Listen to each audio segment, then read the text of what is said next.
Hi welcome to my channel.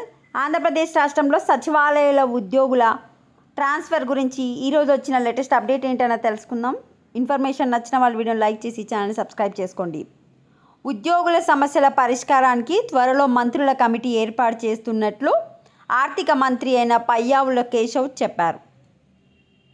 సచివాలయంలో బుధవారం ఆర్థిక మంత్రి పయ్యావుల కేశవ్ను ఏపీ ఎన్జీఓ సంఘం ప్రతినిధుల బృందం కలిసింది.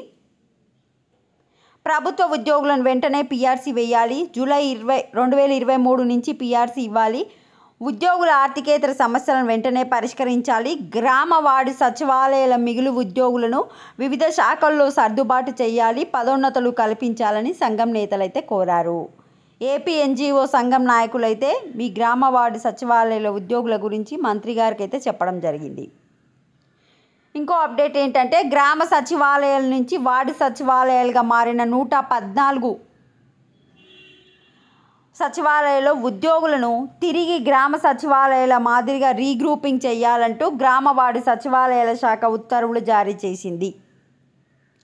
ఎవరైతే వార్డు సచివాలయాలుగా మారిరో 114 సచివాలయాలు వచ్చేసి వార్డు సచివాలయాలుగా మారిరో ఆ ఉద్యోగులను తిరిగి రీగ్రూపింగ్ చేస్తారంట. వీడియోని లైక్ చేయండి. Thanks for watching.